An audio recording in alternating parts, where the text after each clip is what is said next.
Oh, here's another funny story about that I was going to tell you guys. You know, you heard the story about me jamming out to Chicago in the minivan and crying or whatever, right? And then being like, get a hold of yourself, man. They have to slap myself around. Well, the other day I was in the minivan again, and I had to go pick up my kids from school.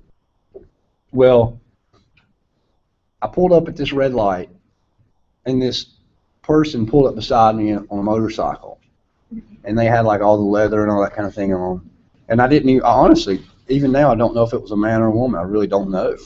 Just, you know, it was one of those things where it was just really ambiguous. I didn't know. But they had this song, you know, now like motorcycles have these songs like just blasting, you know, on motorcycles now, which is just so weird to me. But anyway, it was there.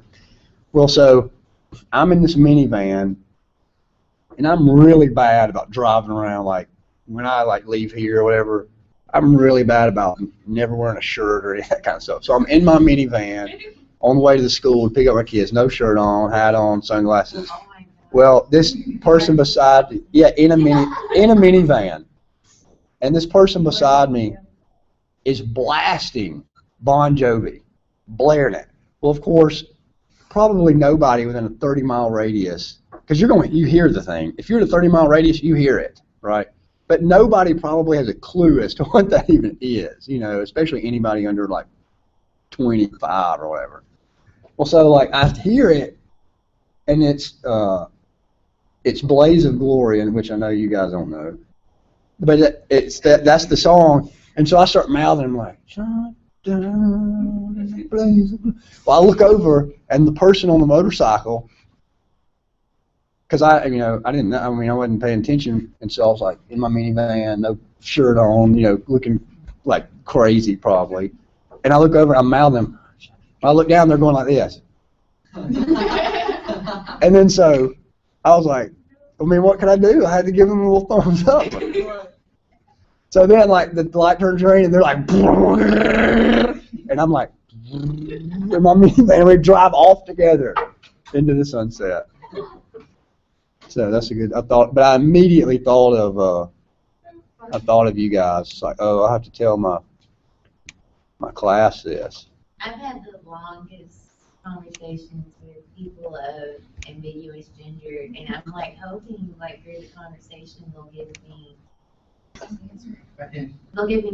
I'm like looking at everything. Like, well, I think this person, it would have been. I could have figured it out, you know, had time, but it was just like, I mean, they were covered in leather, had a helmet on. You just didn't, you know, it's like, I don't know. Okay, well that makes sense. Yeah.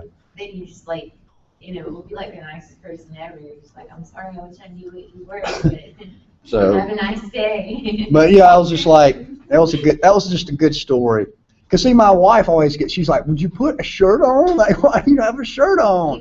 You seriously, that's the part of a white trash. We're picking up. Well, I know, but you have to remember my background. I was that. Yeah. Well, I mean, I always like slide it on real quick, like right before we go in there, you know. But like, you know, it's only like right then. All right, so everybody's here now. Now I got to pull this back up. All right, so let's go ahead and start where we left off with. We're going through some of the arguments for God's non-existence, right? And so we're going to have to, like I said, I'm going to have to give you at least, you know, at least one or two maybe, you know, outside of the text, because the text doesn't really offer too much here in regards to the non-existence of God. That if the premises are true, that it would mean that God doesn't exist, something like that. So we talked about, where is this?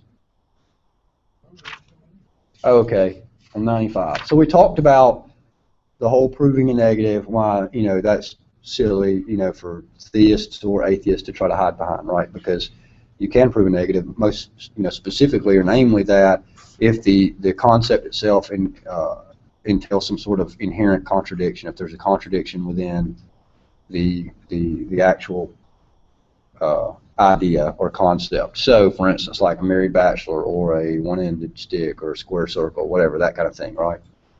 And then so if say you can show that the concept of God or some sort of whatever, if there's an inherent contradiction there, then that can't exist, right? So that would prove a negative. Now, the first argument, though, was the argument from religious pluralism, which, just basically said, a lot of people disagree. People have different beliefs about God. Well, that may or may not be true, but either way, it just doesn't follow, that there's no God because of that. And we went through numerous examples as to why nothing necessarily follows from that. And then also it commits just the genetic fallacy too if it tries to talk about, like specifically on page 98 where it says if you've been born and raised in a different culture, then you would have had different religious beliefs than what you presently have.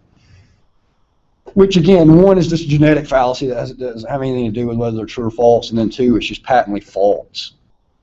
That's just false. If you had been born and raised in a different culture, then you would have had different religious beliefs than what you presently have. Well, maybe, but maybe not. For all sorts of reasons. Just think of the prevalence of New Age, quote-unquote spiritual beliefs and Eastern pantheistic type beliefs that are very prevalent in this culture, but people weren't raised with those beliefs here. It didn't come from this culture. Or even think about, say, we can even talk about again the issue of Christianity. It begins in backwoods town in the middle of the Middle Eastern desert, and then it spreads over literally almost the entire not almost but the entire continent of Europe and then Asia. And well, that's hard to explain. It's hard to explain that if you only have a particular belief because of where you're raised, it doesn't account for how any sort of religious belief could be taken up somewhere else and then even overtake somewhere else, right? Then also, again,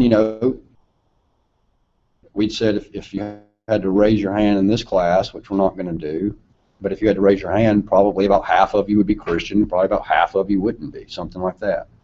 Some of you are probably even born in a Christian home and aren't Christian, or vice versa, something like that. So I just don't see why this would even be in a philosophy test. I could see this being offered, say, as an argument, and I don't mean this in a mean-spirited kind of way. So don't take it as mean-spirited, but I could see this kind of being offered as an argument against God's existence from, say, somebody on Facebook or something, because again, you just don't know better, you just may not follow some, philosophy and logic and the literature and all those sorts of things. But it's just hard to imagine that this would even be bothered with in a philosophy textbook, because again, you could just grant every premise and nothing follows from that. So anyway, and then they give an objection to that, which I get you can read the objection to that, but then it blows away the objection, because again, those aren't even the real objections to that particular argument. The real objections would be something like genetic fallacy and just nothing follows, a non sequitur. But before we get to the main argument, because see, it says on page 95, why there is no God, and then it goes into proving a negative, which we all agree with, or at least we should anyway. And then the next argument is the argument from religious pluralism, which just doesn't work at all. And then it goes immediately to the problem of evil. And then it devotes the rest of the whole thing to the problem of evil. So there's essentially just two arguments that it gives for there not being God. But I don't want to touch the problem of evil yet, just because that deserves, I think, the most robust treatment in the class as far as arguments against God's existence is going to be the problem of evil. So before we talk about that one, do you have anything you want to say first that, maybe in regards to the text or any other particular whatever, do you have anything you want to say first before we start talking about maybe Anthony Flue's one of his arguments called theology and falsification? Go ahead. This says it in prove whether or not God exists. That if you are raised in a particular religion and you come to the conclusion that God is real, aren't you more likely to like follow whatever you were raised as? Like you were saying, there are different theists. Like there's a Christian theist, there's a Muslim theist, there's stuff like that. Like, isn't it likely they were raised as that particular thing, and that's And you may very well do that, right? those qualities, like they believe in God, they've assigned those qualities to God because. Yeah, and they may very well do that, right? But the issue philosophically is does that mean it's true or false? And it just doesn't. So you have to investigate that on other grounds, you know, say philosophic grounds or evidential grounds, something like that. Because again, you may be raised in a belief system, which I know I could name 20, I mean, off the top of my head, that have rejected that belief system that they were raised with and have adopted another view, right? And vice versa. You know, some that were raised with the opposite view and then embrace the other view. So again, we have to look at the end of the day. Remember we were talking about logical fallacies all the way back at our logic section. The issue at the end of the day is what? The issue. You have to look at the issue is the issue. It's not where you were raised. It's not what this. It's not that. The issue is what are the arguments for and what are the arguments against, right? Because remember, logical fallacies, they always divert you away from the issue. That's why they're so rhetorically powerful, because they seem like that they make sense. And they do make sense in one way, but as far as an argument goes, as far as proving or disproving, say, the existence of God or some belief system, they just don't. That's why at the end of the day, you have to sweep all of those things away and look at particular arguments, right? Does that make sense? So, again, if you're raised, you know, to be an atheist, at the end of the day, it's irrelevant as to whether you were raised as an atheist. The argument at the end of the day is atheism true or is atheism false, right? That's what you want to look at. You may say, all right, I was raised atheist. Maybe I'm an atheist because I was raised this way. But that doesn't mean it's false.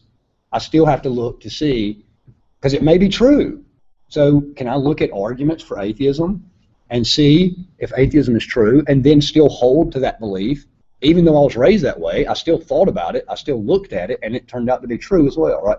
Just like, again, we've talked about math. If you were raised in a culture and your mom or whoever taught you that 2 + 2 is 4 and all these sorts of things, and then one day you come to realize, well, you know what, I believe all of this stuff about math because I was raised that way. Well, it doesn't mean it's false. So you can look at math, you can go to school, you can do whatever, and see if it's true, even if you were raised that way, right? But again, why? Because being raised a certain way just doesn't tell you whether or not it's true or false. All it tells you is that you were raised a certain way. Now, the deeper question is it true or false? You know, and again, that's why it's called the genetic fallacy, because you can't disqualify a belief based on its origins. You have to look to see as to whether or not the belief itself is true or false on its own merits, on its own arguments and whatnot.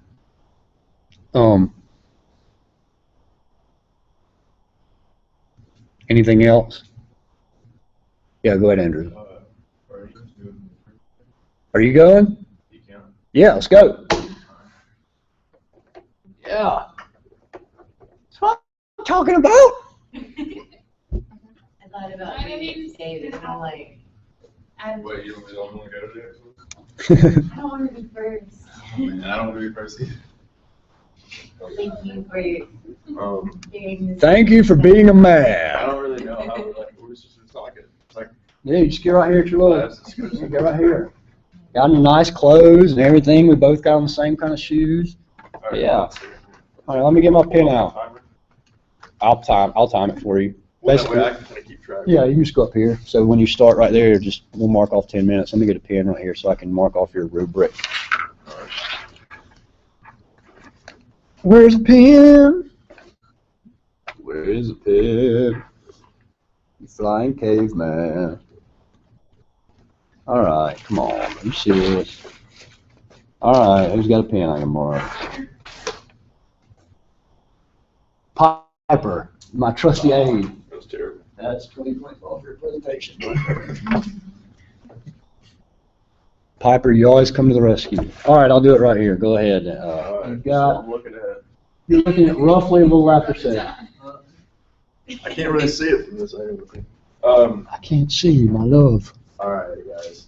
So I wanted to talk today about the stuff we talked about in class as far as God's existence and the arguments that we could use philosophically to argue God's existence. So I want to talk about William Craig's video and his critical thinking on God's existence. And how one of the things that he said was that without God, we would live in a very dark and grim world, where we had human advancements that were ultimately meaningless, individual lives that would be ultimately meaningless, and then life in general basically ceased to have meaning. So, that gives you a way of thinking about how dark and, in a different way of thinking about life without God. And then we discussed cosmological arguments, and we used deductive reasoning. Basically, a cosmological argument we learned was that everything that exists in the cosmos has cause, so was caused by something else in order to exist. So our first argument was that everything that begins to exist has cause, and that the universe began to exist, therefore the universe has cause.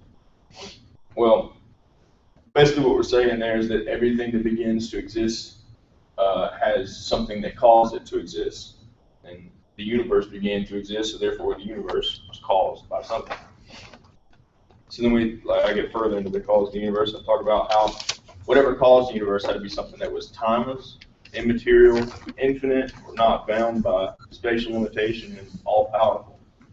So then we talk about the causes that could have caused the universe. Well, there's three things. The self-caused cause, the infinite regressive causes, or an uncaused cause. Well, and we discussed in class about how self-caused cause was problematic. Well, this part kind of confused me actually, but let's say self-caused cause, I took it as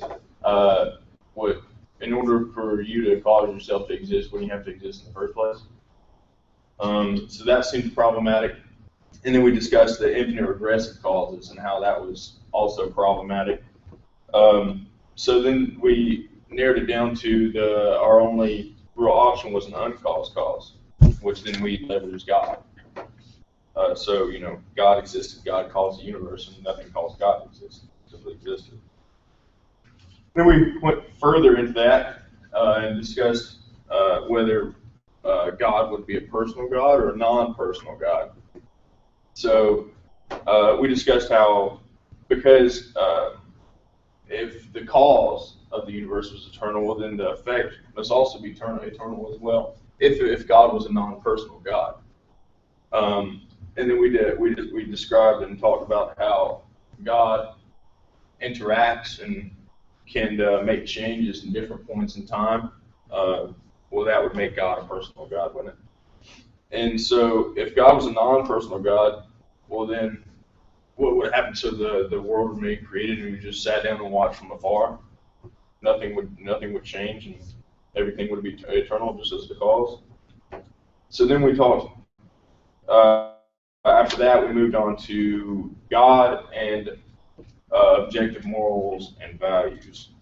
So our first argument was that if there are objective moral values and duties, then God exists. Well, there are objective moral values and duties, therefore God exists.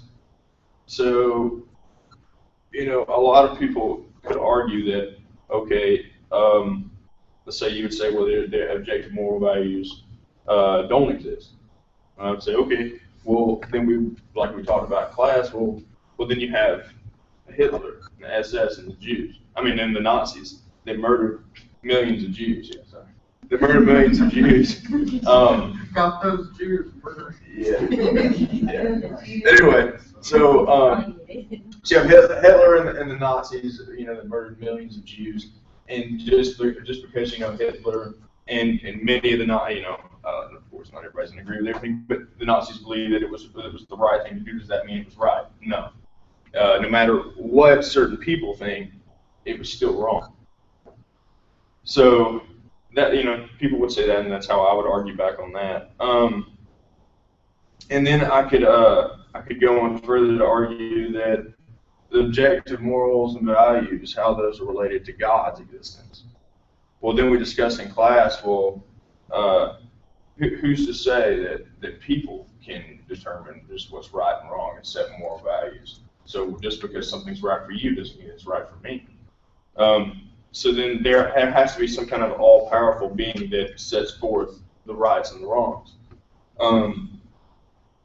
So then we, and then we watched a video in class actually that talked about that as far as what's right for you and not necessarily be right for me. And it had referred to the fact that moral values are just set forth in our DNA, and then we just simply dance to them. It's one of the things that the professor said.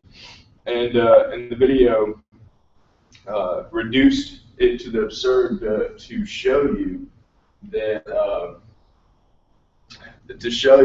basically that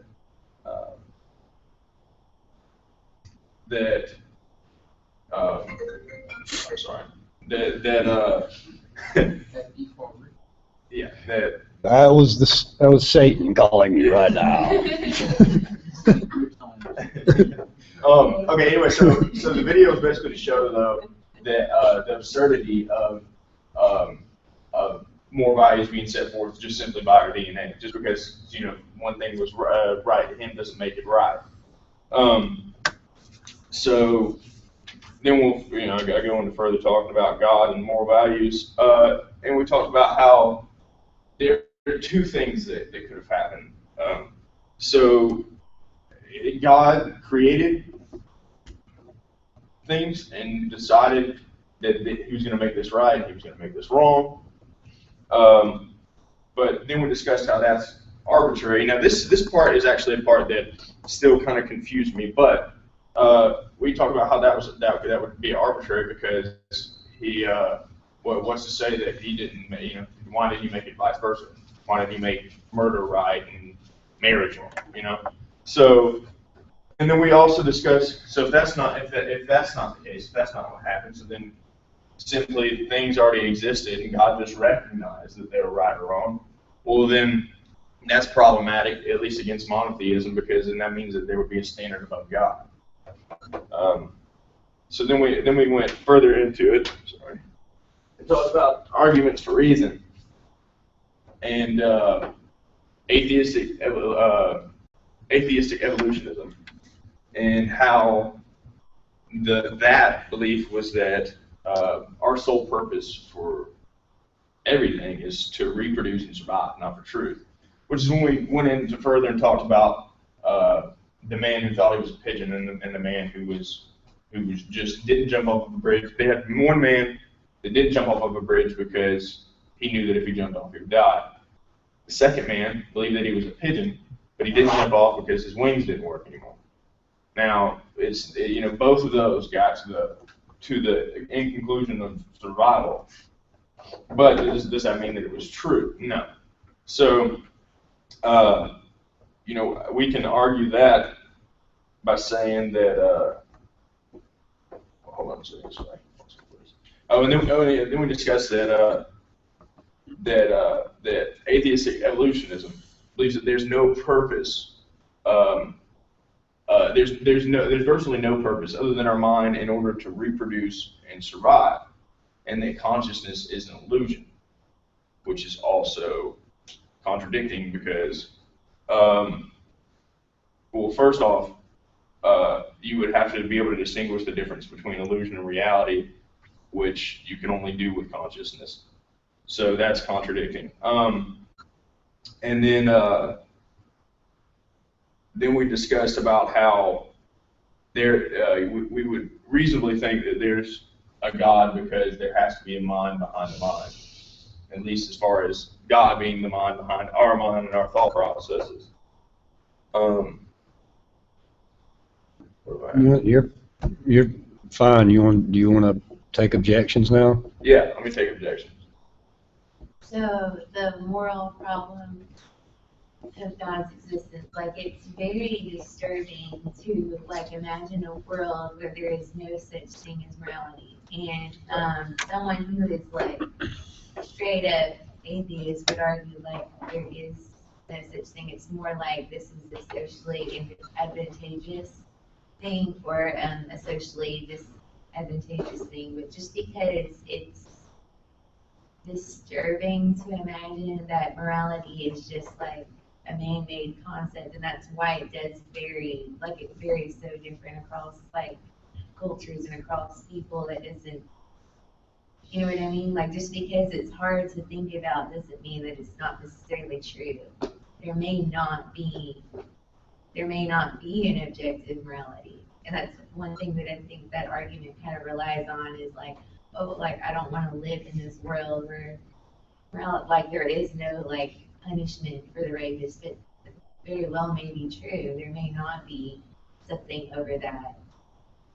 Right. Well, and that's what we discussed in class about how, okay, so without the existence of God, and we set forth morals and what's right and wrong for each other, and it's a man-made concept, then the guy that believes it's right and that it's okay to rape or torture or murder somebody doesn't care about going to jail, doesn't care about, dying. Yeah. There's no ultimate, there would be no ultimate punishment.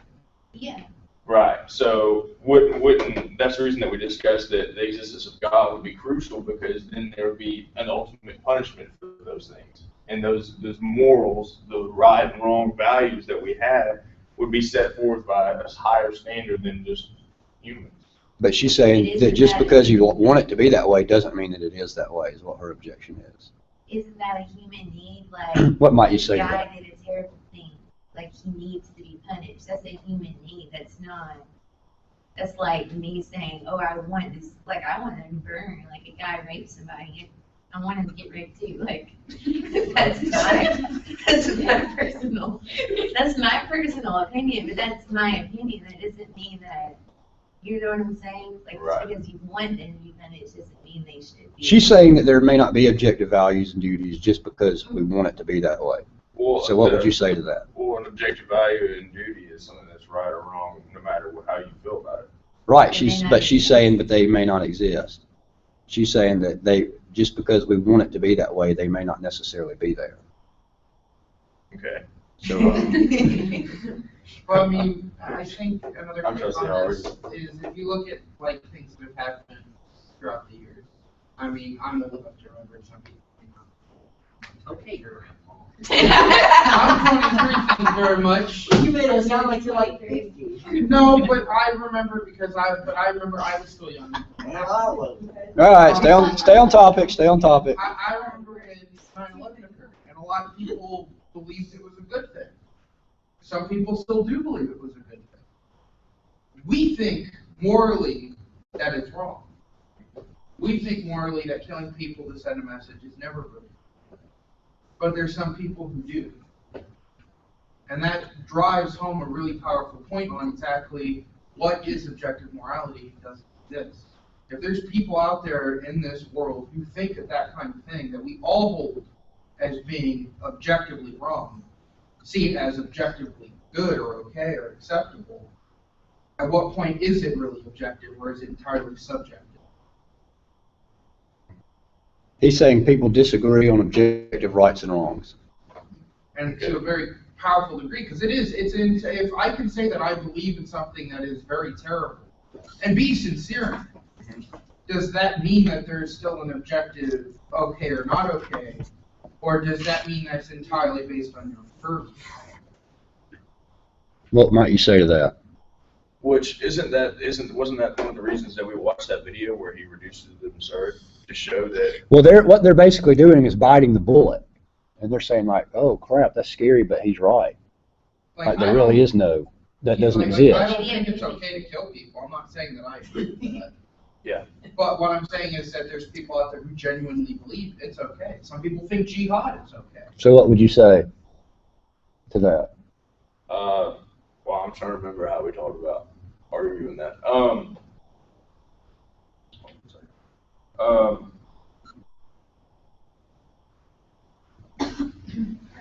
What happens, all right, I'll try to help, I'll try to throw you a bone. What happens if everybody disagrees on some particular answer?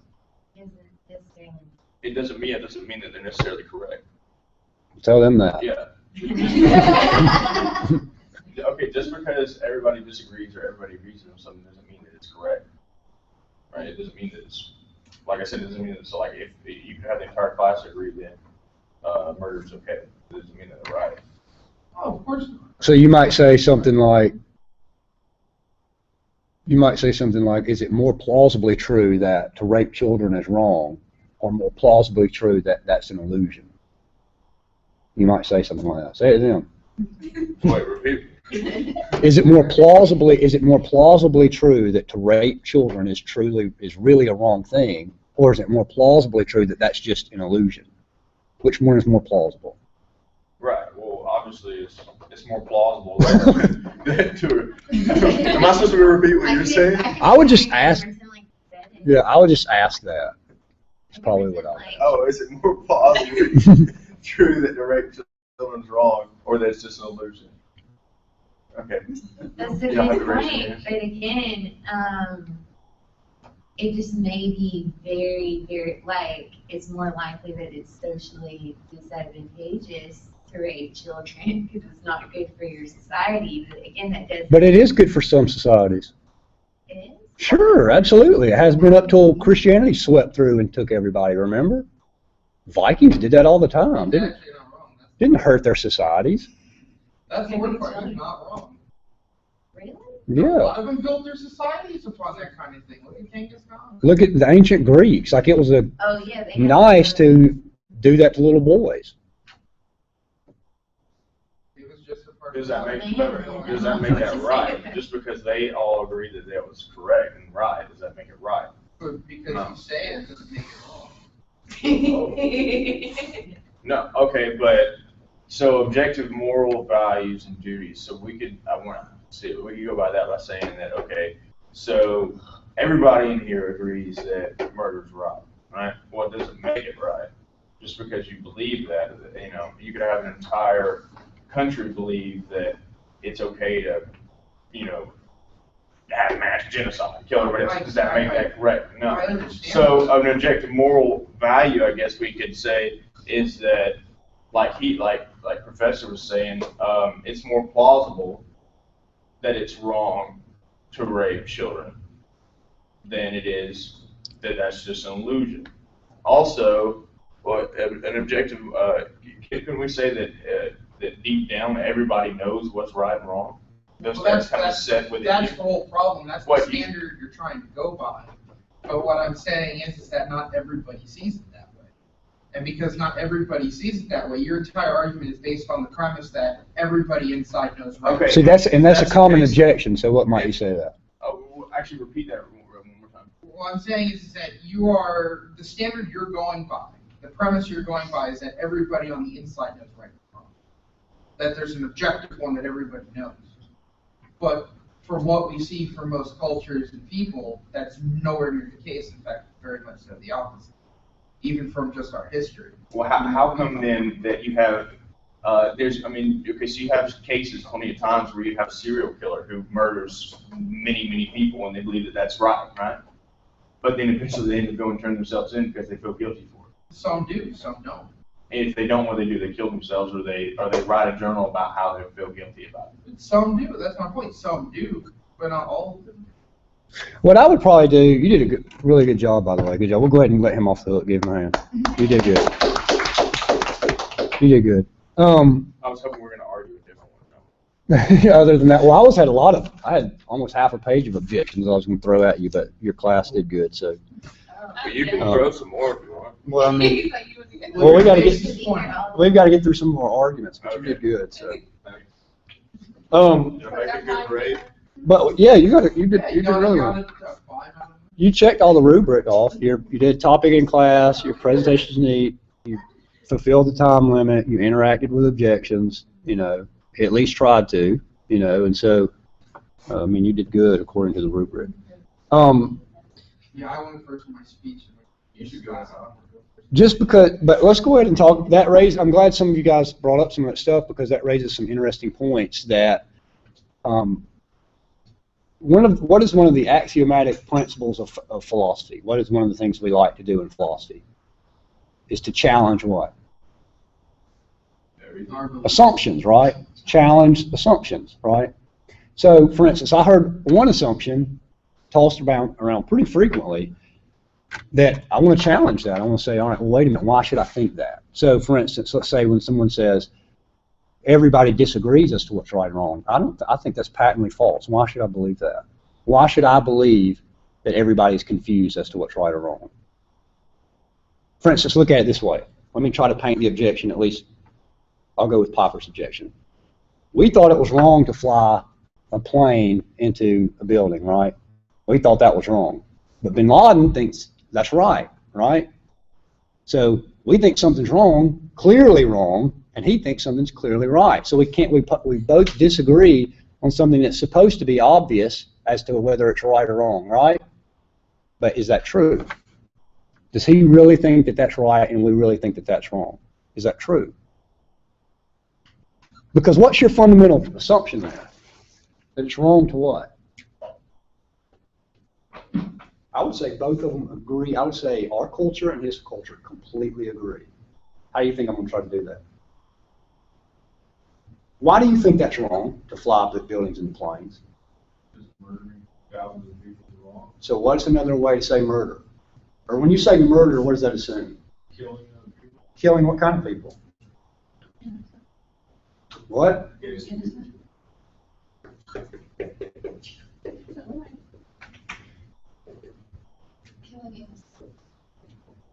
Is what? Wrong. Killing what kind of people? Who do we think we're innocent? I mean, I can. Who do we think we're innocent? Well, now let's run this first. Who do we think we're innocent? We're saying that people that Who do we think they're innocent right here? the people in the building. Right. Who does bin Laden not think are innocent? Does bin Laden think that to kill innocent people is wrong? Yeah. Absolutely he does. He doesn't think you're innocent. He thinks you have contributed to the demise of his culture. The argument is not this moral principle here. The argument is who is innocent and who's not innocent. Well, then No one's innocent. why would we? Well, that's the whole premise right there. No, the premise is not this. No, that's not what I'm saying. What I'm saying is what I was going to say in objection to it is that the reason why nobody's considered innocent is because even in the court of law, you're not allowed to plead innocent. You either plead guilty or not guilty. Somebody at some point in their life has always done something that somebody else can subjectively say is wrong. And that's one of the reasons why in court you're not allowed. Why do you have a court of law that's subjectively wrong? No, I'm just saying that's one of the reasons why we're not allowed to say that in court. Well, you can say you're innocent in regard to this charge, right? No. No, you mean you can. I mean, it's not an official plea bargain, but you can say, I'm innocent in regard to this particular charge. Well, then they'd say, all right, well, then you have to enter a plea as not guilty. Yeah, but it's not part of your. So, but anyway, our point is, when people say that everybody disagrees on all these objections, I just think that's patently false. In fact, if you've ever read the book, The Abolition of Man, what does abolition mean? Freedom. Well, no, that's It's like prohibiting. the destruction, the destroying of, right? So if you were to abolish something, just like the abolitionists wanted to what? Abolish what? Slavery. So if you've ever read the book, The Abolition of Man, C.S. Lewis puts at the back of that book an entire compendium of all of the great civilizations that they've all agreed on. He goes through their own written codes and shows that they've all agreed on the basic fundamental principles of just basic right and wrong. Everybody. Everybody. What they disagree with is who's innocent, who actually is guilty of doing this, that, or the other. They all have those superficial disagreements, but as far as the nobody agrees as to what's right and wrong, he just shows in another text called, that's based on natural law theory, what we can't not know, he argues the same thing, that even sociopaths, that, because remember, sociopaths supposedly don't feel guilt, right? If you look at the area of the brain that supposedly works with compassion or has to do with compassion, that's absent, right? But the argument is not that they don't feel guilty, the argument is what?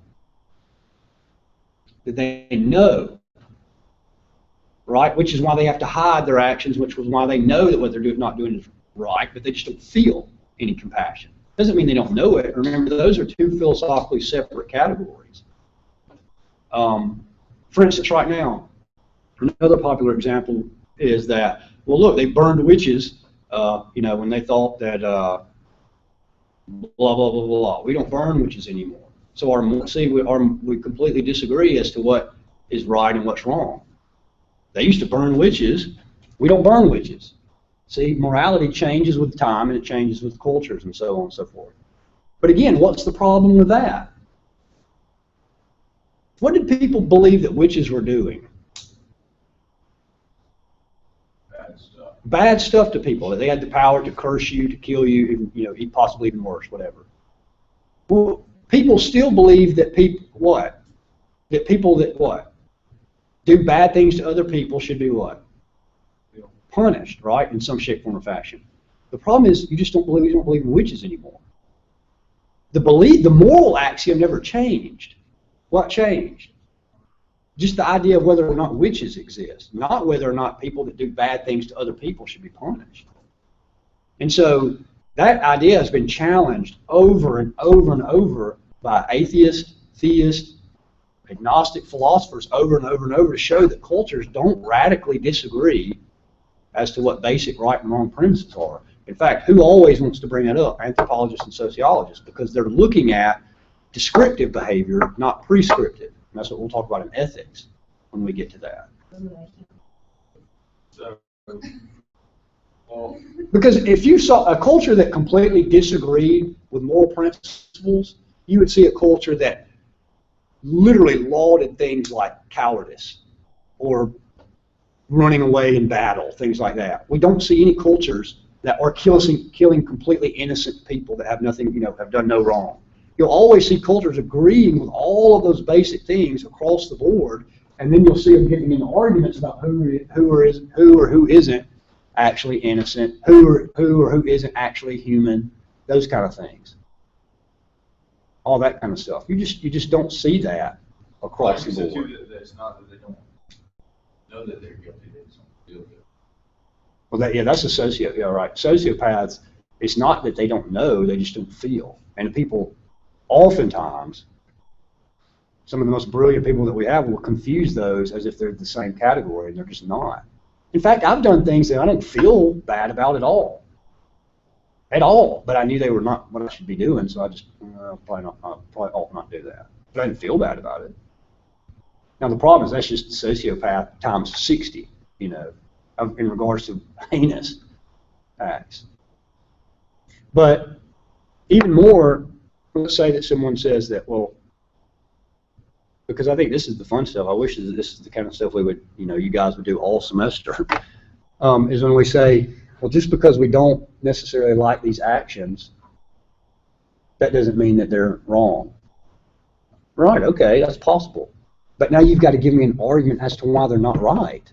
Or why do you not like those things? Because it's possible, right? It's possible that they're not really wrong. But that's the difference between possibility and plausibility. It's possible that they're not really wrong, but is that plausible? You've got to give me an argument. If you're going to say that it's possible that child rape is really not wrong, you'd better have a hell of an argument to show me that really is really not wrong. You'd better have a knockout, drag out, straight up, airtight, watertight, logically perfect argument. Because I'm going to go to my grave that that's wrong without an argument that convinces me otherwise. You can't just throw out the possibility. Well, maybe it's possible there's a pink elephant right outside the door right now. Is that plausible? Do I have an argument? Do I have any argument as to why there's a pink elephant outside the room right now? No. Do you have an argument that child rape is possibly okay? Well, then I'm going to treat that just like I would treat the pink elephant outside in the room. It's possible, but outside of some fantastic argument, I'm not going to embrace that. I want to have you've got to give me an argument. You can't toss out logical possibility, right? I mean, you can, but no man in his right mind is going to embrace something just because it's logically possible especially outside of an argument for it, right? But then I would even question, why on earth think that it's not wrong? Like right now, I'm really pretty convinced that I have access to reality. Why think that I don't? Why think that that moral truths are any more outside of the bounds of access to reality? Why think that? Because some people murder people and don't feel bad about it? That's why I should think that? That doesn't seem to make any sense. But your argument earlier though is that when we're talking about killing, is that it's not that people don't agree. Like everyone agrees that killing innocent people is wrong. It's just everyone's what? As a general rule, all cultures think that. They just disagree as to who's innocent or who's not. Like for instance, what if we flew a plane into bin Laden's buildings? What if we flew his planes into his buildings, killing his women and his children? Would they think that was right? No! They would think it's wrong. But again, it's because they think what? That they were innocent. So you both agree. We thought it was wrong to kill innocent people. They would have thought it was wrong for us to kill their innocent people. So the question is not this. The question is, well, who is this? They both agree with the exact same principle. They would have been pissed at us for it. In fact, that's why he flew buildings into our planes. That's why they flew planes into our buildings. Why? Because they thought we had done wrong things to their innocence. Right? Now, I'm not here to say we did or didn't. You can go watch CNN or Fox News or whatever you do to determine that. But the point is they both thought that. That's why they were retaliating, because they thought it was wrong for Americans to kill innocent people. They both agreed with the exact same moral principle. Both of them.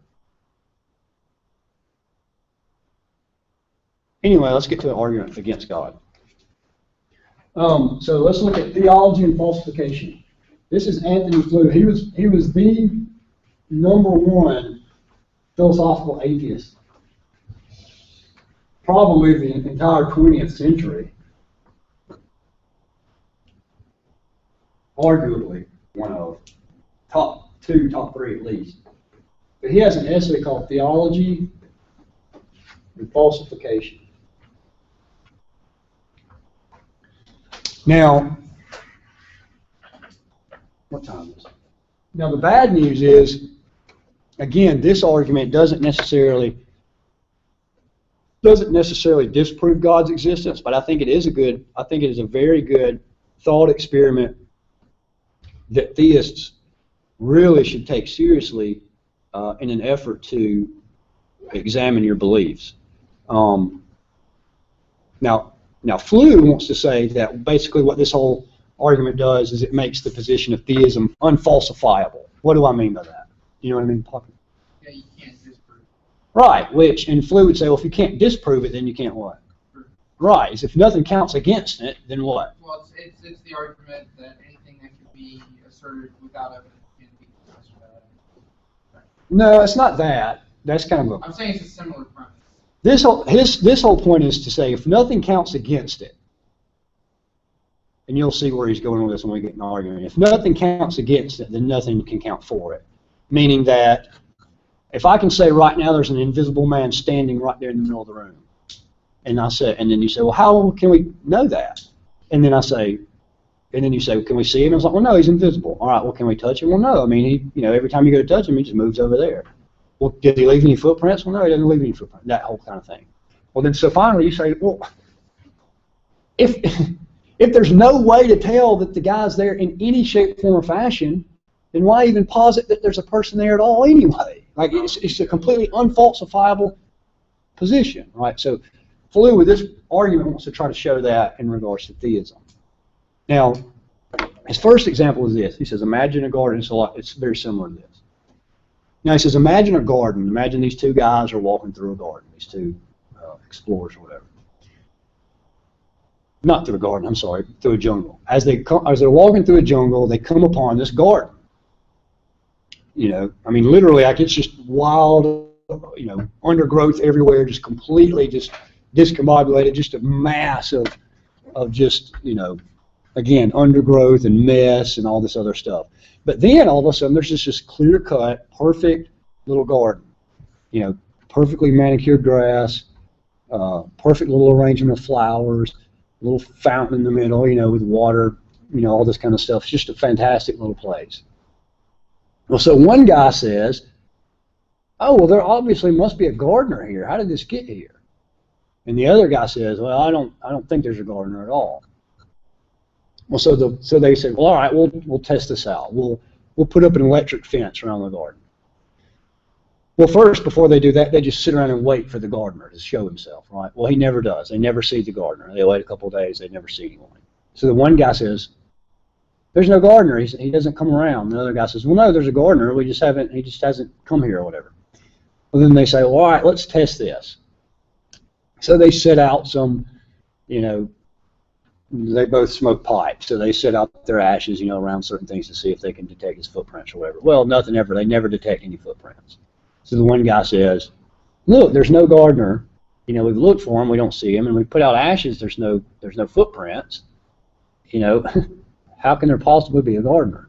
Other guy says, well, somehow he's evading, you know, the ashes and all this kind of stuff when we go to sleep. So they're, all right, well, we'll take shifts. One stays up, one goes to sleep. So they do this in a couple of days. Well, eventually nobody sees the gardener, you know, again. So they're like, all right, I don't know how he's doing this. All right, well, maybe he's invisible. You know, maybe even if we're awake, we can't see him. So then they put up a fence around the thing, around the garden, an electric fence or whatever. Never trips, you know, nothing ever happens. So the guy says, well, all right, look, you know, this gardener, he's invisible, and he's immaterial, and we can't see him, you know, with any of our five senses. And finally, the other guy says, well, wait a minute, what difference is there between a gardener that doesn't exist at all and a gardener that's, you know, immaterial and invisible and that we can't see and can't detect in any shape, form, or fashion? What's the difference between the two? You see Flu's, what he says there? You see his point? What's his point?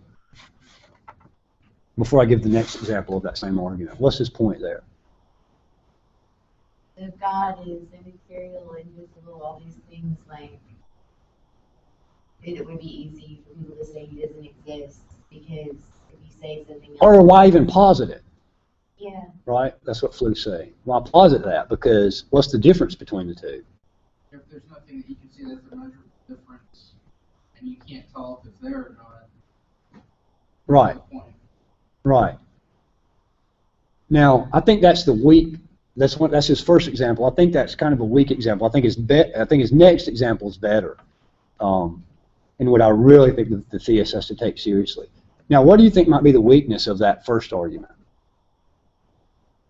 What do you think the strengths of it are first? I think the strengths of it are like what we've already talked about, right? Well, wait a minute. What does this even mean to say? I think the first strength is Flu's point, original point. Now, what might the weakness of that be?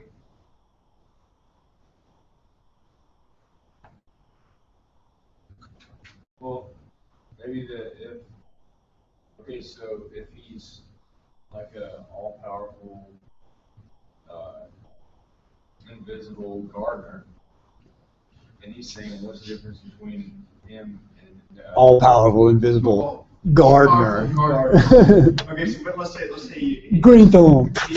he's comparing that and saying that what's the difference between that and one that doesn't exist at all. Uh-huh. But the difference is that if one that didn't exist at all, then who would tend to be a gardener, right? Well, yeah, I mean that's one of the weak. That's when one of the classical point outs is like, well, the difference is there's still a garden that you have to account for. Right. There's still someone if he exists. You can't account for the garden, right? Right. Because you can't walk into a completely chaotic situation and have this perfectly manicured garden. You still have to account for that in some way, right? So that's kind of one of the first weaknesses as well. If there was no gardener, the difference between there not being a gardener and an invisible whatever and one at all is that you still have the garden. So that's why I think that first example is kind of a little weak. Well, because again, one, even if you grant all the premises, it doesn't follow that there's no God, right? It just basically says, well, what's the good of trying to posit one? The other kind of weakness of that one assumes that God isn't at work in some way, right? I mean, for instance, there are people that, you know, I'm pretty incredulous when it comes to miracles. I don't believe, you know, 9 out of 10 stories that come down the pipe. I just don't. Pretty skeptical. But if just one spiritual experience has been true over the eons of time, if just one has been true, Well, then what happens? If just one out of the billions and billions of reported experiences across cultures and times and religions and whatever, if just one of those is true, just one. Well, does that make them all true? It just means the premise falls apart. It just means what? That atheism is false, right? If just one. You just have to have one real spiritual experience for atheism to be false. The problem with that one, though, is that it has to be measurable in some sort of way. Right. You can't really prove it. Well, you can. I think you can. I mean, in principle, you can prove those things. For instance, if someone really was paralyzed, right, and then say someone truly was not paralyzed anymore after, say, some prayer, well, then in principle, that could be proven, right? Now, whether or not that's actually happened, you have to investigate that, right? But in principle, I mean, you can show that. You just have to you have to do the homework of investigating if that's actually ever happened or not. Right. Well, actually, I think that's, I'm not Catholic, but I think that's pretty commendable that somebody reports if you're Catholic, somebody reports a miracle, what do? They see if you're telling a lie, because they falsify almost 90% of what people say are miracles. They're like, no, that's not real. I think that's pretty commendable, as opposed to these televangelists that just post everything on the television. You mean how they smack people in the forehead and they start having seizures suddenly? Right. Right, all that silliness. Go look up those Benny Hinn videos. You want a good layout. Now let's look at Flu's second example, which I think is really a good one. He says, imagine, and I'm going to kind of put my own spin on it, so that I think it's a little easier to understand. But imagine that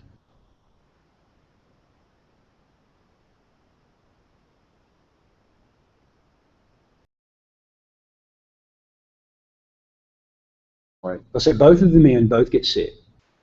They both lose their health. They both lose their jobs.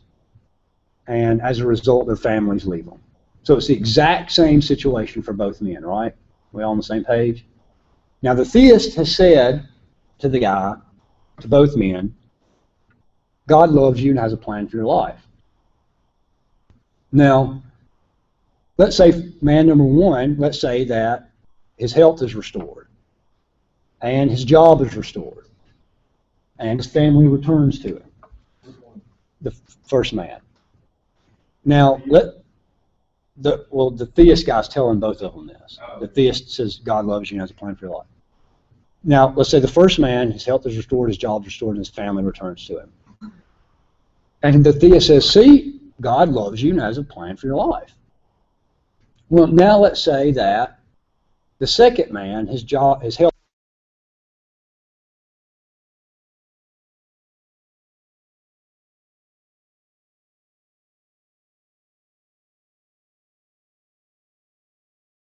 or at least at best, his wife doesn't return to him. His family, his children, his family don't return to him. Now, the problem is, what happened to the first man? All of those things restored. The second man, none of those things happened. None of those things were restored. The theist still wants to say what to both men? God loves you and what? Now, Flu wants to say, but the problem is, that's unfalsifiable, because you have two men where the exact opposite scenario happened to each one that literally contradicts one another. Each scenario contradicts the other, but it still is supposed to be true for both men that God loves you and has a plan for your life. But if God loves you and has a plan for your life, means that God restores your health and gives your family back and your job back, and it means that He doesn't do any of those things at all for you, then what does it mean to say that God loves you and has a plan for your life? Because, and this is, remember, Flu's point is unfalsifiability, meaning that if anything that happens to either one of the guys, it still works within God loves you and has a plan, then what does it even mean to say that God loves you and has a plan? Because this guy gets cancer, well, God loves you and has a plan for your life. Well, this guy didn't get cancer, God loves you and has a plan for your life. Well, This guy dies, well, God loved him and has...